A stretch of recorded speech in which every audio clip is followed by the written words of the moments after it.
आप सभी को मेरा नमस्कार। YouTube channel Devansh Hindi classes में आप सभी का हार्दिक अभिनंदन है। और आप जिस तरह से पढ़ रहे हो, आप बराबर मेरा साथ दे रहे हो, उसके लिए आपको बहुत बहुत धन्यवाद। तो देखिए, आज जिस टॉपिक पर अपन बात कर रहे हैं वो टॉपिक है आपका व्याकरण का है, जो आप आज से नहीं बहुत पहले से पढ़ते आ रहे हैं।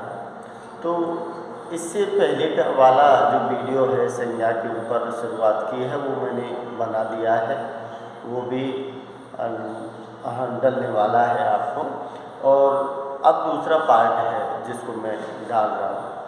तो देखिए, संज्ञा जो शब्द है, संज्ञा जो शब्द है वो क्या है, किसके अंतर्गत आता है कि पद भेद के अंतर्गत आता है। पद भेद क्या है वो मैंने पिछली वीडियो में बना दिया है, क्योंकि पद जो शब्द होता है, जो किसी भी वाक्य में प्रयुक्त होने वाला जो शब्द है ना, वो पद कहलाता है। तो पद के अंतर्गत संज्ञा है, सर्वनाम है, विशेषण है, क्रिया, ये सारे के सारे पद के अंतर्गत आते हैं। पद के भेद के, जिसमें एक विकारी होते हैं, एक अविकारी होते हैं। तो जो विकारी शब्द हैं, संज्ञा, सर्वनाम, विशेषण, क्रिया, ये सारे के सारे यहीं से शुरुआत होती है। और विकारी अविकारी जो शब्द हैं उसमें लिंग, वचन, कारक, काल जो शब्द आते हैं वो उसके अंतर्गत आते हैं। तो मैंने पहली वीडियो में इसको स्पष्टीकरण कर दिया है। तो देखिए, संज्ञा जो शब्द है, संज्ञा जो शब्द है उसका संज्ञा कैसा शब्द है? संज्ञा कैसा है? एक विकारी शब्द। संज्ञा कैसा है? एक विकारी शब्द है। विकारी का मतलब है कि जिसके रूप में लिंग, वचन, काल, कारक आदि के आधार पर उनमें परिवर्तन हो सकता है, वो विकारी शब्द होते हैं। तो संज्ञा भी एक विकारी शब्द है। क्या है? जिसका क्या है? शाब्दिक, जिसका शाब्दिक अर्थ क्या है? नाम। जिसका शाब्दिक अर्थ क्या किया है? जिसका शाब्दिक अर्थ होता है नाम। अब देखिए, तो इसीलिए नाम होता है, तो इसीलिए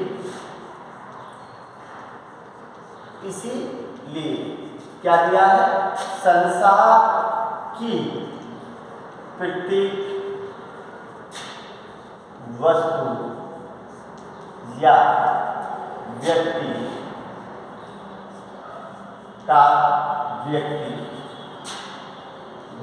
का नाम क्या कहलाता है?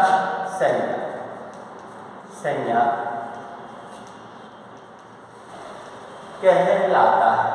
प्रत्येक वस्तु या व्यक्ति, अरे आप शुरू से ये पढ़ते आ रहे हैं कि किसी भी वस्तु, व्यक्ति, स्थान, उसके गुण, भाव, समूह आदि को प्रकट करने वाले जो शब्द हैं उनको हम संज्ञा कहते हैं। ये चीज़ तो आपने आज से नहीं, बचपन से ही पढ़ते आ रहे हो आप। तो फिर ये क्या दिया है? संज्ञा एक विकारी शब्द है जिसका शाब्दिक अर्थ क्या होता है? नाम। ठीक है। अब उसमें इसलिए संसार की प्रत्येक वस्तु या व्यक्ति का जो नाम है ना, वही क्या कहलाता है? संज्ञा कहलाता है। इसीलिए संज्ञा किसी क्या है? इसीलिए फिर इसके अंतर्गत क्या आती है? स्थान, वस्तु, प्राणी, स्थान, वस्तु, प्राणी, गुण, भाव।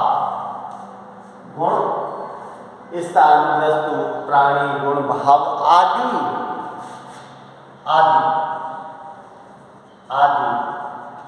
शब्दों के नाम को क्या कहते हैं? संज्ञा कहते हैं। इस आधार पर संज्ञा कहते हैं। सीधे शब्दों में आप दूसरी तरीका से इसको बोलो। किसी भी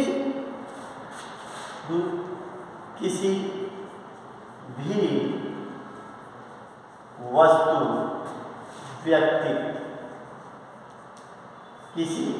क्या दिया है, किसी भी वस्तु व्यक्ति या फिर प्राणी के नाम, क्या दिया है, प्राणी के नाम को दर्शाने वाले शब्दों को संज्ञा कहते हैं। बात वही है जो आप पहले से पढ़ते आ रहे हो, लेकिन जो दिया है कि संज्ञा एक विकारी शब्द है, जो संज्ञा का विकास पद के अंतर्गत हुआ है। समझ लो, उसको समझने के लिए आप पिछली वीडियो है उसको देखना। तो संज्ञा एक विकारी शब्द है। विकारी का मतलब होता है कि जिसके लिंग, वचन, काल, कारक आदि का आधार रूप में परिवर्तन हो जाता है, जिसका शाब्दिक अर्थ नाम है। इसलिए संसार की प्रत्येक वस्तु और या फिर व्यक्ति का नाम संज्ञा कहलाता है। इसके आधार पर अब इनमें क्या आती है, स्थान भी आता है, वस्तु भी आती है, प्राण भी आता है, गुण भी आता है, भाव भी आता है। तो आदि शब्दों के नाम को संज्ञा कहते हैं। समझ लो। या दूसरे शब्दों में तो क्या दिया है, किसी भी वस्तु व्यक्ति प्राणी के नाम को दर्शाने वाले शब्द जो होते हैं। दूसरे शब्दों में किसी भी वस्तु व्यक्ति प्राणी के नाम को दर्शाने वाले शब्दों को हम क्या कहते हैं, संज्ञा कहते हैं। ये परिभाषा है इसकी। अब देखिए,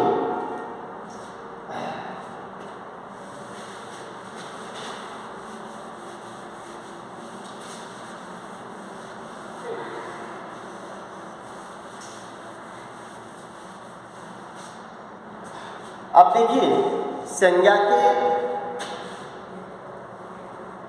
के भेद, संज्ञा कितनी प्रकार की?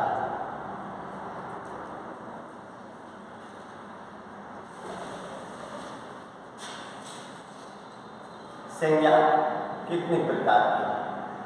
जब हम बात करते हैं पुराने समय के, या फिर जिसे अपन कहते हैं प्राचीन समय की बात करते हैं, जब तो प्राचीन जो रूप है उसमें तो ये 5 प्रकार हैं। जब करते हैं आधुनिक मान्यता, प्राचीन मान्यता जो है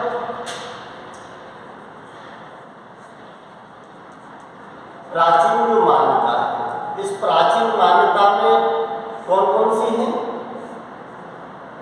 प्राचीन मान्यता के अंतर्गत तो आपकी कौन सी है? जातिवाचक,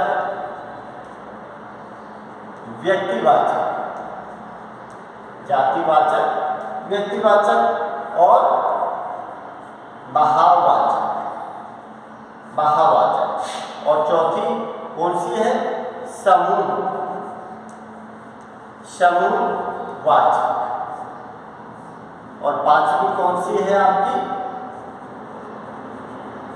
द्रव्यवाचक। ये हमारी प्राचीन मान्यता के अनुसार संज्ञा की क्या है? भेद हैं। और जब आधुनिक मान्यता, आधुनिक जो मान्यता है, उस आधुनिक मान्यता के अनुसार कितने हैं? आधुनिक मान्यता के अनुसार 3 भेद किए हैं, और प्राचीन जो मान्यता है उसके अनुसार 5 भेद किए हैं। तो आधुनिक में क्या है आपकी? एक तो कौन सी है? जातिवाचक। और एक कौन सी है? व्यक्तिवाचक। जातिवाचक, व्यक्तिवाचक। और तीसरी कौन सी है? भाववाचक। ये ज़्यादातर जो आपको पढ़ने के लिए मिलती हैं वो आपको ज़्यादातर आज जातिवाचक, व्यक्तिवाचक और भाववाचक जो है ये आधुनिक मान्यता के अनुसार इन्हीं चीज़ों का ज़्यादा जिक्र होता है। लेकिन जो जिक्र इन दो का किया गया है, इन दो का समाहार इसी के अंतर्गत कर दिया। इस दो का समाहार किसके अंतर्गत कर दिया? भाववाचक। इसीलिए इनको 3 रख दिया और इनको कितने रख दिया? 5 रख दिया। तो इसमें क्या है? एक कौन सी है? समूहवाचक है। और ये कौन सी है? एक द्रव्यवाचक। तो हो गई 5। लेकिन समूहवाचक और द्रव्यवाचक को भाववाचक में समायोजन कर दिया, इसलिए इनका आधुनिक मान्यता के अनुसार जातिवाचक, व्यक्तिवाचक और भाववाचक, बस इसी को नाम दिया है। और प्राचीन जो मान्यता है उसमें इन 5 चीज़ों का जिक्र खुल के किया गया है। अब देखिए,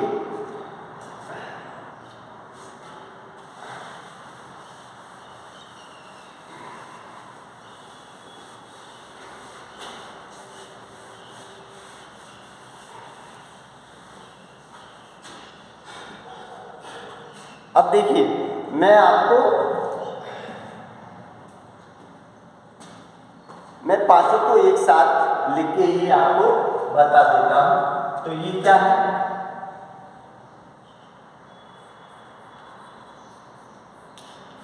व्यक्तिवाचक। ये क्या है? जातिवाचक। ये क्या है? भाववाचक। ये क्या है? समूहवाचक। और ये क्या है? द्रव्यवाचक। 5 हो गई है। 1 2 3 4 5। समझ रहे हो आप? टोटल आपकी कितनी है? 5 हो गई। आधुनिक मान्यता, प्राचीन मान्यता के हिसाब से भी मैंने आपको बता दी। अब मैं सबके ऊपर चर्चा जो कर रहा हूँ आपको, तो व्यक्तिवाचक जो संज्ञा है, इसका मतलब है कि आपने जो संज्ञा की परिभाषा पढ़ी है कि किसी व्यक्ति, स्थान या प्राणी या उसके गुण या उसके भाव, जो शब्द जो हैं उसको प्रकट करने वाले, उन्हीं के नाम को तो संज्ञा कहा जाता है। समझ रहे हो? किसी वस्तु, प्राणी, स्थान विशेष के नाम को हम क्या कहते हैं? संज्ञा कहते हैं। तो ये क्या है? व्यक्ति विशेष के नाम की ओर इशारा करता है कि रमेश आ रहा है, राम पढ़ रहा है, मोहन जा रहा है। अरे व्यक्ति विशेष की ओर इशारा करता है। तो ये क्या है? व्यक्ति। तो इसमें कोई भी आप जैसे आपने लिख लिया मोहन है, राम है, सही समझ लो आप। और क्या दिया है? सीता है, आलोक है, देवांश है। तो ये सब किसकी ओर इशारा करते हैं? ये सारे के सारे व्यक्ति विशेष की ओर इशारा करते हैं, क्योंकि व्यक्ति के नाम की ओर इशारा करते हैं कि व्यक्ति का नाम क्या है, व्यक्ति क्या कर रहा है उसकी। इसीलिए तो संज्ञा को नाम का परिभाषा जो दी है कि व्यक्ति विशेष के नाम को संज्ञा कहते हैं, क्योंकि वही चीज़ तो यहाँ व्यक्तिवाचक के अंतर्गत मोहन भी व्यक्ति हो गया। मोहन दौड़ रहा है, खा रहा है, पी रहा है या कुछ भी कर रहा है। राम व्यक्ति हो गया, सीता व्यक्ति हो गई, और आलोक और देवांश सारे के सारे लड़के जो है उनका नाम भी उसी की ओर इशारा किया गया है। अब देखिए, तो व्यक्तिवाचक का मतलब है कि ऐसे शब्द जो किसी व्यक्ति विशेष की ओर इशारा करते हैं, और उस व्यक्ति की जब जातिवाचक जो संज्ञा है वो बना दी जाती है, जिसमें क्योंकि विकारी शब्द हैं, शब्दों में परिवर्तन हो जाता है। लड़के हैं, समझ लो, लड़का की जगह लड़के कर दिया तो परिवर्तन हो जाएगा। तो जातिवाचक शब्दों का निर्माण भी इसके अंतर्गत हो जाता है। तो व्यक्तिवाचक का मतलब आप समझ लो कि जो ऐसे शब्द हैं जो किसी व्यक्ति विशेष की ओर इशारा करते हैं कि मोहन पढ़ रहा है, राम जा रहा है, सीता खाना पका रही है, आलोक दौड़ रहा है, देवांश पढ़ाई कर रहा है। तो ये अलग उसकी व्यक्ति विशेष की ओर इशारा करते हैं। जातिवाचक का मतलब है कि जो किसी कोई चीज़ की उसकी समुदाय जो है उस जाति की ओर इशारा करती है कि जिसमें क्या दिया है, जिसमें दिया है हाथी है, घोड़ा है, समझ लो आप, जो भी है, हाथी है, घोड़ा है, जो गधा है, बंदर है, समझ लो। अरे एक हाथी का नाम लिया तो सारे हाथी जात विशेष का नाम आ गया, समझ लो, जो किसी जाति की ओर इशारा करती है। हाथी का नाम लिया तो एक हाथी का नहीं, संसार के जितने भी हाथी हैं ना, सारी हाथी जाति की कहानी हो जाएगी। घोड़े का नाम लिया तो घोड़ा जो है एक ही घोड़े से मतलब नहीं है, यहाँ घोड़े से मतलब है कि सारे जो घोड़ों का समुदाय उस जाति के विषय में बात करनी है, वो गधा और वो बंदर। तो ये सारे के सारे किसी जात विशेष की ओर इशारा करने वाले जो शब्द है ना, उसकी ओर इशारा किया गया है। और यहाँ भाववाचक है। भाव का मतलब है किसी ऐसे शब्द जो मानव के अंतर्मन के भावों को प्रकट करने के लिए ऐसे शब्दों का प्रयोग किया जाता है, जिसमें भावों को दिखाया जाता है। तो देखिए, जैसे भाव क्या है, भाव आपने सुना है, प्रेम क्या है, क्रोध क्या है,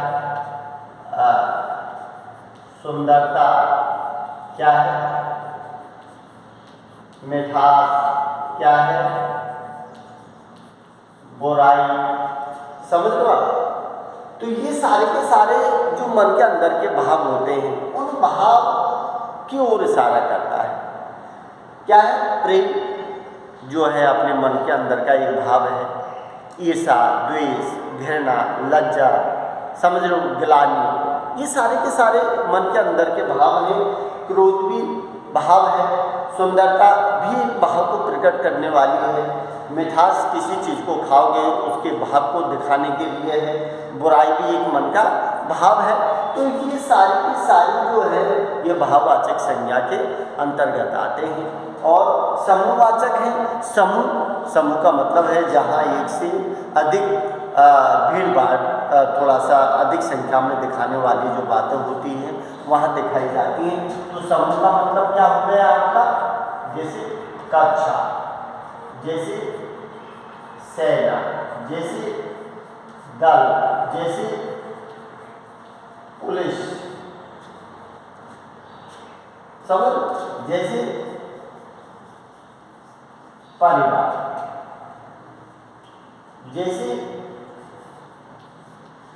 भेद, क्या लिख दिया आपने, भेद। तो ये समूह है जो किसी समूह की ओर इशारा करता है। ऐसे शब्द होते हैं जो किसी समूह की ओर इशारा करता है और उसमें एक से अधिक संख्या जो होती है, अब वो अनिश्चित होती है समूह में। अब जैसे थोड़ी अगर संख्या है तो उसको गिना भी जा सकता है, लेकिन ज़्यादा है तो उसको गिना भी नहीं जा सकता, समझ लो। तो समूहवाचक संज्ञा है कि जहाँ ऐसे शब्दों को प्रकट किया जाए जहाँ कोई समूह की ओर इंगित करता है, वहाँ समूहवाचक है। तो कक्षा में क्योंकि एक से अधिक तो एक समूह होता है कक्षा का भी। सेना, अरे सेना तो कोई एक प्रकार की थोड़ी है, सेना तो 3 प्रकार की है, कितने आदमी हैं, कितने सैनिक हैं, संख्या तो सारी है, लेकिन एक अधिक से अधिक आदमियों की संख्या होती है। दल, दल का मतलब एक समूह होता है, वो उसमें भी कोई जरूरी नहीं कि कितने लोग हैं। पुलिस अकेले किसी व्यक्ति विशेष के नाम नहीं हो रही है। पुलिस का मतलब है कि सारी पुलिस का नाम आ गया तो उसकी भी संख्या ज़्यादा है। परिवार का मतलब होता है कि परिवार में तो फिक्स होते हैं आदमी, लेकिन जब परिवार की बात हो गई तो यहाँ एक अकेले परिवार की नहीं, पूरे देश के परिवार, तो ये यहाँ भी जा सकता है। ये क्या है, ये परिवार यहाँ भी जा सकता है। तो जब एक ही परिवार को इंडिकेट करके अगर सारे देश के परिवार की ओर इंगित करेगा, जब तो ये परिवार शब्द जातिवाचक में चला जाएगा। लेकिन जब आता है समूहवाचक के हिसाब से तो परिवार, क्योंकि लोगों की संख्या एक से अधिक होती है तो उस हिसाब से ये परिवार समूह में जाएगा। लेकिन जब आता है परिवार देश की ओर इंगित करता है कि देश का प्रत्येक परिवार, तो फिर वो परिवार जाति में घुस जाएगा। ये थोड़ा सा ध्यान रखना। और द्रव्यवाचक है, तो द्रव्यवाचक जो होता है ना, इसमें जो क्या है, द्रव जिसमें मतलब उसका आकार तरल है या ठोस है। द्रव में होता है कि तरल है या ठोस है, जिसमें आपके क्या आता है, आपके सोना, क्या आता है चांदी, क्या आता है लोहा। तो ये तो सारे क्या हो गए, ठोस आकार की चीजें हो गई। और उसके बाद में जो गैस है यहाँ, गैस जिसमें क्या है आपकी ऑक्सीजन है, क्या है हाइड्रोजन है, क्या है हीलियम है। तो ये सारी जो गैस होती है उन गैसों का नाम, द्रव जो नातुल की जो ठोस आकार की जो चीज़ें हैं वो द्रववाचक, सोना चांदी लोहा तांबा पीतल जो भी है वो जो ठोस आकार है वो भी उसमें, और द्रव जो नापी तोली जा सकने वाली जो ऑक्सीजन है हाइड्रोजन हीलियम, ये सारी की जो गैस है ना ये भी इसी के अंतर्गत आती है। तो ये था आपका संज्ञा का भेद, समझ रहे हो आप। तो संज्ञा आपकी कितनी है, संज्ञा के प्रकार आपके जब देखते हैं प्राचीन मान्यता के अनुसार तो 5 हैं, जब देखते हैं आधुनिक मान्यता के अनुसार तो फिर 3 है, जिसमें समूह और द्रव्यवाचक को शामिल कर दिया है, बात वही है। तो जहाँ व्यक्तिवाचक जो संज्ञा है, जहाँ व्यक्ति विशेष की ओर इशारा करता है, किसी के नाम को लेकर इंगित किया जाता है तो व्यक्तिवाचक है। जातिवाचक जो कोई भी जो जाति स्थान विशेष की ओर इशारा करता है या किसी जानवर की ओर इशारा करता है तो उसकी जाति को इंगित करता है, तो वह जातिवाचक है। भाववाचक में जहाँ आदमी के व्यक्ति विशेष के मन के अंदर का जो भाव होता है उसकी ओर इंगित किया जाता है तो वो चीज़ है। समूह में समूह की ओर इंगित किया जाता है, और द्रव्यवाचक में जो तरल और ठोस जो चीज़ें हैं उनकी ओर इशारा किया जाता है। तो ये थी आपकी संज्ञा की 5 भेद। बाकी इसका विस्तार जो रूप है वो मैं अगले वीडियो में आपको पेश कर दूंगा।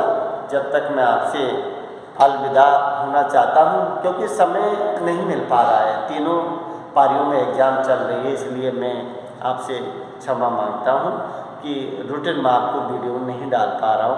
अब थोड़ा सा कम होंगे एग्ज़ाम तो फिर मैं आपको डालना चालू करूँगा, लेकिन क्रिया से बीच में थोड़ा समय मिलता है, पारी खाली रह जाती है तो मैं आपको बना के तैयार कर देता हूँ। नमस्कार।